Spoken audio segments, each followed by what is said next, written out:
Hello everyone, मेरा नाम हितेश है। आप देख रहे हैं हिट्स एकेडमी में आपका बहुत बहुत स्वागत है। दोस्तों, हम लोग 75 डे चैलेंज कर रहे हैं और आज हमारा 4th डे है। इससे पहले वाले वीडियो में हम लोग वर्ब चैप्टर को शुरू कर चुके हैं। उसमें हम लोग बिल्कुल ज़ीरो से स्टार्ट किए हैं। बहुत ही बेसिक बातों को हम लोग समझने का प्रयास किए। वर्ब से रिलेटेड जो बातें हैं, जो बेसिक लेवल पे है, उसको हम लोग समझने का प्रयास किए हैं। देखिए, वर्ब चैप्टर बहुत ही इंपॉर्टेंट है, हर पॉइंट ऑफ व्यू से बहुत इंपॉर्टेंट है। चाहे आप गवर्नमेंट एग्ज़ाम का प्रिपरेशन करते हो या फिर आप इंग्लिश लैंग्वेज सीखना चाहते हैं, दोनों पॉइंट ऑफ व्यू से बहुत इंपॉर्टेंट है। क्यों इंपॉर्टेंट है, आइए लॉजिक को समझते हैं। देखिए, इंग्लिश लैंग्वेज में आप सेंटेंस तो बनाएंगे ही बनाएंगे, तो उसमें सब्जेक्ट रहेगा और साथ ही साथ वर्ब रहेगा। यानी सेंटेंस किस चीज़ का कॉम्बिनेशन है? सब्जेक्ट और वर्ब का कॉम्बिनेशन है। ये बात याद रखिएगा। तो सब्जेक्ट भी होना चाहिए, वर्ब भी होना चाहिए। तो अगर वर्ब को ही अगर हम लोग नहीं पढ़े तो फिर हम लोग सेंटेंस कैसे बना पाएंगे? सीधी सी बात है। इसलिए वर्ब बहुत इंपॉर्टेंट है।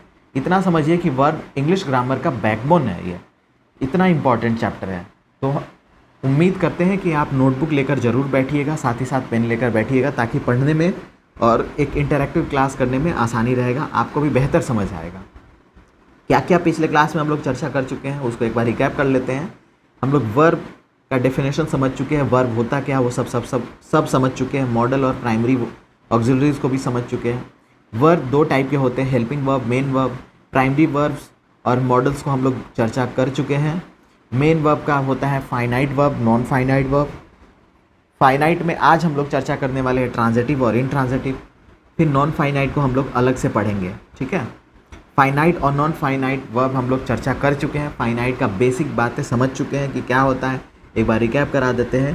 किसी सेंटेंस में अगर सब्जेक्ट रहता है तो सब्जेक्ट का रहना तो कंपलसरी है। तो ऐसा वर्ब जो सब्जेक्ट के अकॉर्डिंग जो चेंज हो जाए। जैसे देखिए, I am a student. Am क्या है? एम एक वर्ब है जो आई के अकॉर्डिंग चेंज हो गया।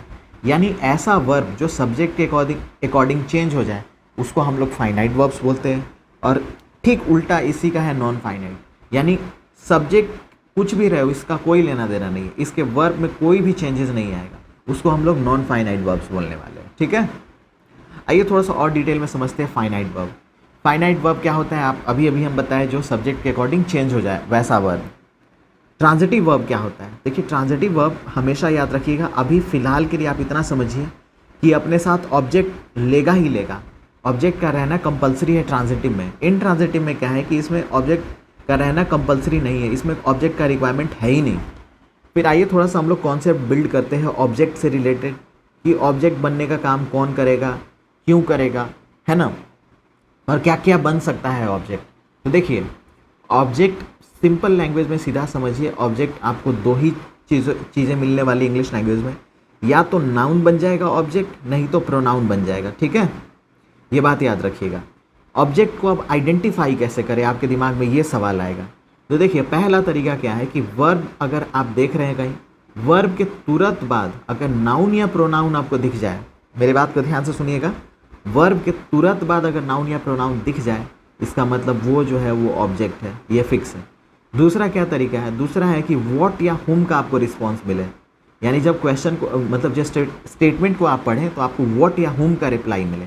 एग्जाम्पल के लिए देखिए, कह रहे हैं रानी सैंग अ सॉन्ग। तो सबसे पहला तरीका हम क्या बताएं, वर्ब देखें, ये वर्ब आइडेंटिफाई कर लिया, उसके तुरंत बाद आपको क्या दिखा, नाउन या प्रोनाउन दिखा। तो इसमें क्या है, नाउन है या प्रोनाउन है? तो ये नाउन है, इसका मतलब ये जो अ सॉन्ग है ना, वो कहीं ना कहीं ऑब्जेक्ट है, ठीक है। दूसरा हम क्या तरीका बताए थे, व्हाट या हुम का। देखिए, रानी सैंग अ सॉन्ग, रानी सैंग व्हाट, तो ये व्हाट का रिस्पॉन्स मिला। He wrote what, a letter. Chiku likes what, मतलब स्वीट्स। तो व्हाट या हुम का आपको रिस्पॉन्स अगर कहीं दिख रहा है, दैट मीन्स वो हमारा क्या है, वो हमारा एक ऑब्जेक्ट है, ठीक है। दूसरा ऑब्जेक्ट के बारे में इंटरेस्टिंग बात समझ लीजिए कि एक और ऐसा चीज़ है जिसका ऑब्जेक्ट रहने वाला है, उसका नाम है प्रेपोजिशन। प्रेपोजिशन आप पढ़े होंगे, बचपन से पढ़ते हैं, इन, एट, टू, ये सब प्रेपोजिशंस होते हैं, है ना। तो प्रेपोजिशन का भी ऑब्जेक्ट होता है, ये बात याद रखिएगा। और ऑब्जेक्ट का क्राइटेरिया सेम ही है, वो नाउन या प्रोनाउन रहेगा। तो ध्यान क्या रखना है कि प्रेपोजिशन का भी ऑब्जेक्ट रहेगा, साथ ही साथ वर्ब का भी ऑब्जेक्ट रहेगा, ठीक है। यहाँ तक में आपको कोई दिक्कत नहीं होगा, ठीक है। अब आइए समझते हैं कि ट्रांजिटिव वर्ब क्या होता है। डेफिनेशन को पढ़ेंगे, फिर हम लोग समझने का प्रयास करेंगे। तो देखिए, कह रहा है कि अ transitive verb is a verb that denotes an action which passes over from doer और सब्जेक्ट टू एन ऑब्जेक्ट। कहने का मतलब क्या हुआ कि फॉर एग्जाम्पल ये कोई सेंटेंस है जिसमें यहाँ पे सब्जेक्ट है हमारा, यहाँ वर्ब है, ठीक है, और ये हमारा ये ऑब्जेक्ट है, ठीक है, फिलहाल के लिए, क्योंकि फाइनाइट ट्रांजिटिव वर्ब में हम क्या बताए, ऊपर में हम आपको बताएं कि ऑब्जेक्ट का रहना कंपलसरी है। ध्यान से देखिए, सब्जेक्ट है तो सब्जेक्ट कोई एक्शन परफॉर्म किया, तो ये जो एक्शन का प्रभाव है, यानी ये जो एक्शन है वो किस तक पास हो रहा है, तो इसका पास होना कंपलसरी है। फॉर एग्जांपल ये समझिए कि एनर्जी है, ये एनर्जी किस तक ट्रांसफ़र हो रहा है, यानी जो सब्जेक्ट एक्शन परफॉर्म किया है उसका एनर्जी कहाँ तक पहुँच रहा है, तो उसके एनर्जी को पहुँचने के मतलब रखने वाला कोई होना चाहिए, तो वो रखने वाला कौन सा है, वो ऑब्जेक्ट है। जैसे आप पैसा लेके जाते हैं बैंक में डिपॉजिट करने, तो आपका पैसा कौन रख लेता है, बैंक रख लेता है, तो वो तो इसी सेंस में समझिए कि यहाँ पे जो वर्ब है वो हम एज अ पर्सन हम पैसा लेके गए हैं, सब्जेक्ट समझिए हम हैं, हम एज अ यहाँ पे मैन है या वुमेन है, ठीक है, वो अपना पैसा लेके गया, तो जो पैसा है वो वर्ब है, ठीक है, वो पैसा क्या है, वो जो मनी है वो वर्ब है, उसको रखेगा कौन, उसको रखेगा बैंक, तो वो समझिए ये पैसा किस तक ट्रांसफ़र हुआ, तो वो बैंक तक ट्रांसफ़र हुआ है ना, वो डिपॉजिट कौन कर लिया, बैंक डिपॉजिट कर लिया। तो सेम केस यहाँ पर भी अप्लाई होता है, यानी जो सब्जेक्ट एक्शन परफॉर्म किया उसका इफेक्ट कौन रखेगा, तो ऑब्जेक्ट रखेगा, ये बात याद रखिएगा, ठीक है। जैसे बैंक आपका पैसा डिपॉजिट कर लेता है ना, वैसे ही ऑब्जेक्ट भी क्या कर लिया, इसके एक्शन को रख लिया, ठीक है। आइए देखते हैं इंट्रांजिटिव वर्ब।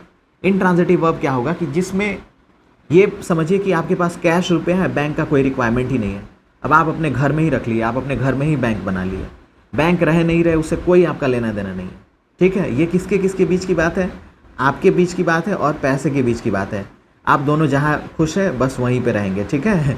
ये सिंपल लैंग्वेज में समझ लीजिए, ये हमारा इंट्रांजिटिव वर्ब है। An intransitive verb is a verb that denotes an action which does not pass over to an object or that does not require an object। क्या मतलब हुआ कि ये वही पैसा है जिसको बैंक में नहीं जाना है, ये आपके पास पैसा है तो आपके पास ही रहेगा, किसी और के पास नहीं जाने वाला, ठीक है। तो वैसे केस में हम लोग क्या बोलेंगे, इंट्रांजिटिव वर्ब। जैसे देखिए द चाइल्ड स्माइल, इसका इफेक्ट कहाँ तक पड़ा, चाइल्ड तक ही पड़ा, इसका किसी से लेना देना नहीं है। द बेबी लाफ्स, तो ये जो एक्शन परफॉर्म हुआ वो किस तक ही रहा, वो बेबी तक ही लिमिटेड रहा। ये क्राइड जो है वो कहाँ तक लिमिटेड रहा, राम तक, ठीक है। ये कुछ इंट्रांजिटिव वर्ब्स है जो हमारे डे टू डे लाइफ में यूज़ होते हैं, जिसका टेबल आप बना लीजिएगा, बहुत इंपॉर्टेंट है। जैसे कह रहा है अग्री, अराइव, स्पीक, लाई, एग्जिट, लिव, लिसन, ये सब के सब हमारे डे टू डे लाइफ में होने वाले इंट्रांजिटिव्स हैं। आइए अब थोड़ा सा कॉन्सेप्ट बिल्ड करते हैं। आप देखिए, an intransitive verb only needs a subject to be a full sentence. ऊपर वाले केस में भी देखिए, यहाँ पे क्या था, एक सब्जेक्ट था और यहाँ पे एक वर्ब था, ये वर्ब भी कैसा, इंट्रांजिटिव।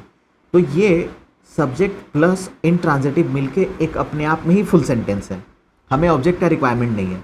अगर हमारा दिल करे कि हम उसमें और क्या क्या, यानी इसके बाद हम क्या ऐड कर सकते हैं, इंट्रांजिटिव के बाद क्या ऐड कर सकते हैं, तो आप खुद बताइए। नाउन या प्रोनाउन तो डेफिनेटली नहीं ऐड कर सकते। क्यों नहीं ऐड कर सकते, जैसे ही नाउन या प्रोनाउन आप ऐड कर देंगे तो वो तो ऑब्जेक्ट बन गया ना, ऑब्जेक्ट बन गया। लेकिन हमारा कंडीशन क्या है, ये जो हम लोग जो इंट्रांजिटिव्स है, यानी कि इसमें ऑब्जेक्ट का तो रिक्वायरमेंट ही नहीं है, यानी बैंक का लेना देना है ही नहीं, उस एग्जाम्पल से समझते हैं। तो यहाँ पे हम और क्या क्या ऐड कर सकते हैं, तो एडवर्ब्स को, जैसे आप अपना पैसा किसी फ्रेंड को दे देते हैं ना रखने के लिए कि भाई थोड़े दिन के लिए रखे रहना इसको, है ना, तो वैसे ही आप किस किस को ऐड कर सकते हैं अपने पैसे में, किस किस का साझेदारी करवा सकते हैं। तो वैसे ही सेम यहाँ पर भी अप्लाई होता है। तो एडवर्ब्स को हम लोग ऐड कर सकते हैं, एडवर्बियल क्लॉजेस को ऐड कर सकते हैं और प्रीपोजिशनल फ्रेजेस को ऐड कर सकते हैं। जैसे देखिए शी लाइड, ये क्या है, यहाँ पे एक सब्जेक्ट है और इंट्रांजिटिव वर्ब है। इसके अलावा हम क्या ऐड कर सकते हैं, तो इसमें शी लाइड अगेन, इसमें एडवर्ब ऐड कर लिए, अगेन हमारा क्या है, एडवर्ब है। फिर प्रीपोजिशनल फ्रेजेस को भी ऐड कर सकते हैं। जैसे देखिए शी लाइड टू मी, ये जो टू मी आप देख रहे हैं ये प्रीपोजिशनल फ्रेज है। एक और इंटरेस्टिंग बात यहाँ पे आपको जानने की ये है कि ये जो आप टू के बाद देखिए, टू हमारा क्या है, टू आप बताएंगे कि टू हमारा क्या है, प्रीपोजिशन है। तो अभी हम बताए थे ना, मी आप पढ़ के आए होंगे कि ये ऑब्जेक्टिव केस है। तो ये जो ऑब्जेक्ट आया है ना, ये यहाँ पे कन्फ्यूज़न नहीं होना है। ये जो टू आया है, टू के बाद यानी इस प्रीपोजिशन का ये मी है, यानी ये टू जो है उसका ऑब्जेक्ट क्या है, ये मी है। ये बात याद रखिएगा, ये मी इसका ऑब्जेक्ट नहीं है। किसका ऑब्जेक्ट है, इस प्रीपोजिशन का ऑब्जेक्ट है। इसमें कोई कंफ्यूजन नहीं होना चाहिए। इसी तरीके से ही अराइव्ड, ये अपने आप में एक फुल सेंटेंस है, लेकिन अगर हम कुछ और ऐड ऑन करना चाहते हैं तो वो हम ऐड क्या कर सकते हैं, एडवर्ब को कर सकते हैं। जैसे ही arrived early, he arrived at 8 PM। ये सब क्या है, एट 8 PM जो आप देख रहे हैं ये प्रीपोजिशनल फ्रेज है। जैसे देखिए द चाइल्ड स्माइल्ड, है ना, इसमें और क्या ऐड कर सकते हैं, द चाइल्ड स्माइल्ड ब्यूटीफुली। ये जो ब्यूटीफुली आप देख रहे हैं ये कहीं ना कहीं हमारा एडवर्ब है।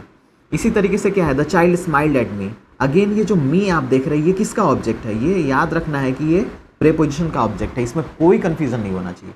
तो जो एट मी आप देख रहे हैं प्रीपोजिशनल हमारा क्या है, प्रीपोजिशनल फ्रेज है। ठीक है, अब थोड़ा सा इंपॉर्टेंट पार्ट समझ लीजिए कि मोस्टली अभी हम लोग पढ़ के आए थे ना कि जो ट्रांजिटिव वर्ब होगा वो अपने साथ ऑब्जेक्ट लेगा। जनरली क्या होता है कि जो ट्रांजिटिव वर्ब है वो अपने साथ सिंगल ऑब्जेक्ट लेता है। क्या लेता है, सिंगल ऑब्जेक्ट लेता है, सिंगल ऑब्जेक्ट लेगा। लेकिन कई बार ऐसा भी होता है जब हमें ये जो ट्रांजिटिव वर्ब है इसको दो ऑब्जेक्ट का रिक्वायरमेंट है। कितने ऑब्जेक्ट्स का, ऑब्जेक्ट फर्स्ट और ऑब्जेक्ट सेकेंड, दो ऑब्जेक्ट का इसको रिक्वायरमेंट है। ये बात याद रखिएगा। जनरली क्या होता है, एक बार हम फिर से रिपीट कर देते हैं, जनरली क्या होता है कि जो ट्रांजिटिव वर्ब है उसको सिंगल ऑब्जेक्ट का रिक्वायरमेंट है। बट कई बार ऐसा भी होता है, कुछ ऐसे भी वर्ब्स हैं, कुछ ऐसे भी ट्रांजिटिव वर्ब्स हैं जिसको दो ऑब्जेक्ट का रिक्वायरमेंट है। एग्जाम्पल के लिए समझिए क्या लिख रहा है, give, ask, offer, promise, tell. ये सब कुछ ऐसे भी और भी बहुत सारे हैं, लेकिन ये हम लोग डे टू डे लाइफ में यूज़ करते हैं, उसको हम उठा लिए हैं कि ये कुछ ऐसे ट्रांजिटिव वर्ब्स हैं जिसको हमेशा दो ऑब्जेक्ट का रिक्वायरमेंट पड़ेगा। एग्जाम्पल से समझिए क्या कह रहा है कि he gave me a book. तो देखिए आपके दिमाग में क्या आएगा, ये गेव हमारा क्या है, वर्ब है। फिर आप तुरंत बाद अभी हम बताए थे कि तुरंत बाद आपको क्या दिखेगा, तुरंत बाद अगर नाउन या प्रोनाउन दिख जाए दैट मीन्स ये वर्ब है। तो ये बात तो कंफर्म है, ये वर्ब है। पर ये क्या है, अ बुक भी क्या है, तो अ बुक भी अपने आप में वर्ब ही है। तो फिलहाल इतना समझिए कि दो ऑब्जेक्ट है, object number first, object number second, object first, object second, object first, object second. अभी हम लोग दो बात कर रहे हैं ना कि ऑब्जेक्ट का कितने ऑब्जेक्ट्स होंगे, दो ऑब्जेक्ट्स होंगे। तो कौन कौन से हैं, तो मी है, हर, सपोर्ट, द बॉयज़ है, अ स्टोरी है। देखिए यहाँ पे हम दो बात आपको बताना चाहते हैं। ठीक है, ये जो मी आप देख रहे हैं और अ बुक जो देख रहे हैं, मी हमारा यहाँ पे कहीं लिख लीजिएगा इनडायरेक्ट ऑब्जेक्ट है। कैसा ऑब्जेक्ट है, इनडायरेक्ट ऑब्जेक्ट है, पहली बात। दूसरी बात, अ बुक जो आप देख रहे हैं वो क्या है, वो डायरेक्ट ऑब्जेक्ट है। अब ये डायरेक्ट इनडायरेक्ट क्या है उसको भी हम लोग बताएंगे, उसको भी हम लोग समझेंगे। फिलहाल आप इतना समझिए कि अ बुक जो है वो क्या है, वो डायरेक्ट ऑब्जेक्ट है। ये पहली बात हो गई। दूसरी बात, हम आपको छोटा सा यहाँ पे एक बात बताना चाहते हैं। ये जो मी आप देख रहे हैं ना, इसका ये ऑब्जेक्ट कॉम्प्लीमेंट है। अ बुक जो आप देख रहे हैं वो ऑब्जेक्ट कॉम्प्लीमेंट है। अगेन इसी तरीके से इट्स प्राइस जो आप देख रहे हैं ये हिम का ऑब्जेक्ट कॉम्प्लीमेंट है। अ शर्ट जो आप देख रहे हैं अगेन वो मी का क्या है, ऑब्जेक्ट कॉम्प्लीमेंट है। ये बात नहीं समझ में आया तो कोई बात नहीं, बस इतना नोट डाउन कर लीजिए कि ये ऑब्जेक्ट कॉम्प्लीमेंट है। ये क्या है, ऑब्जेक्ट कॉम्प्लीमेंट है। हम दो बातें क्या क्या सीखे, पहला सीखे कि इनडायरेक्ट ऑब्जेक्ट है, दूसरा हम लोग क्या सीखे, डायरेक्ट ऑब्जेक्ट है। हम लोग कैसे ये चीज़ डिराइव किए, तो हम लोग सीख क्या है कि कुछ ट्रांजिटिव वर्ब्स ऐसे हैं जिनको दो ऑब्जेक्ट का रिक्वायरमेंट होता है। यहाँ तक में आपको कोई दिक्कत नहीं है। ठीक है, फिलहाल आपके दिमाग में क्या होना चाहिए कि ये ऑब्जेक्ट कॉम्प्लीमेंट है। आगे हम लोग और चर्चा करेंगे इसका। ठीक है, अब आपके मन में आएगा कि सर हम लोग कब इनडायरेक्ट ऑब्जेक्ट, कब इनडायरेक्ट मतलब इनडायरेक्ट ऑब्जेक्ट और डायरेक्ट ऑब्जेक्ट को आइडेंटिफाई कैसे करेंगे, इसको थोड़ा सा बताइए। तो आइए हम लोग कॉन्सेप्ट बिल्डिंग करते हैं इसी के रिगार्डिंग कि कब इनडायरेक्ट ऑब्जेक्ट होगा, कब डायरेक्ट ऑब्जेक्ट होगा। किसको हम लोग इनडायरेक्ट की कैटेगरी में रखेंगे, किसको डायरेक्ट। तो देखिए लिविंग थिंग्स जो आप देख रहे हैं, जैसे देखिए मी, हिम, हर, ये सब जैसे ये जो ऑब्जेक्ट्स आप देख रहे हैं ये यानी ऐसा ऑब्जेक्ट जो लिविंग थिंग्स है उसको हम लोग इनडायरेक्ट रखेंगे। डायरेक्ट किसको रखेंगे, जो नॉन लिविंग थिंग्स है। जैसे इस केस में हमारे पास बुक था, ये बुक है, इट्स, ये प्राइस है, शर्ट है, सपोर्ट है, स्टोरी है। ये जो नॉन लिविंग थिंग्स है वो हमारा डायरेक्ट ऑब्जेक्ट है। ये बात याद रखना है। और थोड़ा सा सीक्वेंस को भी समझ लेते हैं। आई होप यहाँ तक आपको क्लियर हो रहा होगा। जनरली क्या होता है, जो पहले आपको इनडायरेक्ट ऑब्जेक्ट दिखेगा उसके बाद डायरेक्ट ऑब्जेक्ट दिखेगा। इस केस में देखिए हमें क्या दिखा, पहले इनडायरेक्ट दिखा, फिर अब बुक क्या है, डायरेक्ट ऑब्जेक्ट है। लेकिन कई बार ऐसा भी होता है कि पहले डायरेक्ट ऑब्जेक्ट ही आ जाए। क्या आ जाए? पहले डायरेक्ट ऑब्जेक्ट आ जाए। लेकिन फिर डायरेक्ट ऑब्जेक्ट आ गया तो क्या इनडायरेक्ट हम बना पाएंगे? नहीं, उसके लिए थोड़ा सा हमें मॉडिफाई करना होगा। मॉडिफिकेशन में क्या करना है कि पहले आपको ना ये प्रीपोजिशंस लगा लेने होंगे। कौन से? तो टू और फॉर। एग्जाम्पल के लिए समझिए, जैसे देखिए the teacher taught us grammar. तो आप देखिए टॉट क्या है? वर्ब है, बहुत बढ़िया। फिर आप देखिए अस क्या है? ये भी ऑब्जेक्ट है, ऑब्जेक्ट नंबर फर्स्ट, ये ऑब्जेक्ट नंबर सेकेंड। अभी हम लोग क्या पढ़ के आए? जो लिविंग थिंग्स है वो क्या बन जाएगा? इनडायरेक्ट बन जाएगा। जो नॉन लिविंग है वो क्या है? हमारा डायरेक्ट ऑब्जेक्ट है। तो इसमें और ये जो नीचे स्टेटमेंट पढ़ रहे द टीचर टॉट ग्रामर, तो हमारा सीक्वेंस क्या था? पहले इनडायरेक्ट आएगा फिर डायरेक्ट आएगा, यही हमारा सीक्वेंस था। फिर हम लोग क्या सीखे थे कि कई बार क्या होता है कि डायरेक्ट ऑब्जेक्ट पहले आ जाए। तो डायरेक्ट ऑब्जेक्ट यहाँ पे क्या आया? पहले आया। ग्रामर हमारा डायरेक्ट ऑब्जेक्ट है तो ये पहले आ गया। तो अब हम इसको कैसे मॉडिफाई करें? तो देखिए क्या लिखा है? The teacher taught grammar to us. ये अभी हम लोग सीख के आए थे ना कि हमें टू या फॉर का इस्तेमाल करना ही पड़ेगा, तब जाके हम लोग क्या बना पाएंगे? इनडायरेक्ट ऑब्जेक्ट बना पाएंगे। इस केस में देखें अस हमारा क्या है? इनडायरेक्ट ऑब्जेक्ट है। कैसा ऑब्जेक्ट है? इनडायरेक्ट ऑब्जेक्ट है। इसी तरीके से देखिए she offered me a cup of T. जैसे देखिए मी हमारा क्या है? मी हमारा क्या है? इनडायरेक्ट है। अ कप ऑफ टी क्या है? डायरेक्ट है। इसी केस में ये दोनों सेंटेंस में कोई डिफरेंस नहीं है, डिफरेंस यहाँ से है, डिफरेंस सीक्वेंस का है। इस केस में हम लोग क्या कर दिए? डायरेक्ट ऑब्जेक्ट को पहले ला दिए और इनडायरेक्ट को बाद में पुट कर दिए। तो बस थोड़ा सा मॉडिफिकेशन क्या करना है? टू या फॉर के साथ हमें इस्तेमाल करना है, ठीक है? मतलब कुछ किसी प्रेपोजिशन की मदद से हमें इस्तेमाल करना है, ठीक है? जैसे देखिए टू और फॉर ही वो प्रेपोजिशन होगा, ये बात याद रखिए। जैसे लिखा हुआ है he brought me a glass of milk, तो मी हमारा क्या है? इनडायरेक्ट है। अ ग्लास ऑफ मिल्क क्या है? डायरेक्ट ऑब्जेक्ट है। तो हम पहले क्या कर दिए? सीक्वेंस में हम लोग क्या कर दिए? डायरेक्ट ऑब्जेक्ट को पहले पुट कर दिए। फिर हम कैसे उसको मॉडिफाई किए? फॉर लगाकर। क्या ये इन दोनों स्टेटमेंट में कोई डिफरेंस नहीं है, ये बात याद रखिएगा। He brought a glass of milk for me. तो ये जो मी आप देख रहे हैं वो कैसा ऑब्जेक्ट है? वो इनडायरेक्ट ऑब्जेक्ट है। आई होप यहाँ तक आपको समझ आया होगा। अगर वीडियो में यहाँ तक आप पहुँच चुके हैं तो प्लीज़ एक लाइक कर दीजिए। लाइक करने से कुछ नहीं होगा, अच्छा ये होगा कि हमें फील होगा कि आप मेरे काम को सराह रहे हैं। अगर हेल्पफुल लगा हो तो कमेंट करके हमें प्लीज़ बताइए। अगर किसी प्रकार का इम्प्रूवमेंट आप चाहते हैं वीडियो में तो प्लीज़ हमें कमेंट में बताइए, अपना फीडबैक दीजिए। मेरा प्रॉमिस है उसको हम सुधारने का पूरा प्रयास करेंगे, हम अपना बेस्ट एफर्ट लगाएंगे। मिलते हैं नेक्स्ट वीडियो में। Thank you so much. हमारे वीडियो को देखने के लिए, समय देने के लिए बहुत बहुत धन्यवाद आपका। अगले वीडियो में और डिटेल में हम लोग चर्चा करेंगे। जय हिंद।